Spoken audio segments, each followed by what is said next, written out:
What are the 9 steps that you need to take to become a traveling therapist? Let's talk about it. Hi, my name's Julia. I'm a speech-language pathologist who started taking travel therapy assignments in 2010.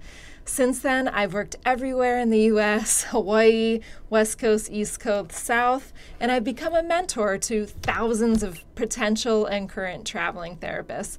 So I'm excited to take you on your journey to being a traveling therapist and help you out. Subscribe to my channel and check out all my links because there's a lot more information where this came from. First step in being a traveling therapist is figuring out what is your why, meaning why do you want to be a traveling therapist and is it for you? When you determine your why, think about where is it you want to go? Is there a specific location you want to go to, specific settings you want to work in, specific money you want to make? You want to figure out your why and determine if it's reasonable through travel therapy and research if travel therapy is really the best way to reach your goal. As you've determined your why, you want to research the industry.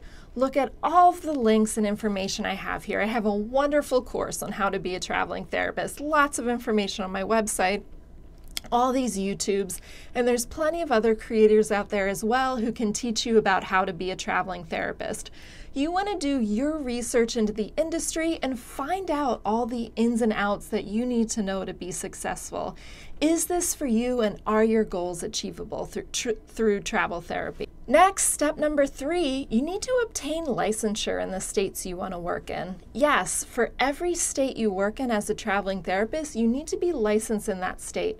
There are some exceptions with the interstate compacts, which I have some information on. We won't talk about it here, but basically you have to be licensed where you want to work. Then you want to connect with agencies and recruiters to work for. As a traveling therapist, you don't work for yourself. You actually work for agencies as a subcontractor. So you're a W-2 employee who takes jobs through agencies, and then you work at a facility through an agency.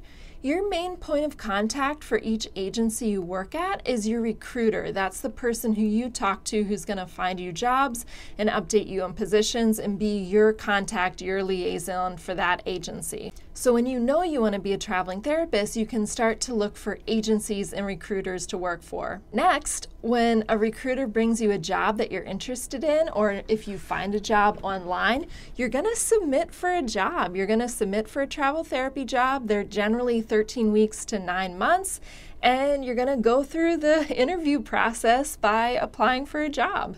If a facility is interested in your resume and in your application, they're going to want to do a phone interview with you. So the next step in being a traveling therapist is doing that phone interview with a potential job site. And you get to decide if you want to accept or decline that offer if it's given to you. If you accept the offer, then you're off to getting credentialed to start this job, meaning that you have to provide all sorts of working information like background checks, vaccine records, all these drug tests, all these things are going to have to be done in kind of a short amount of time to prepare you to work the job.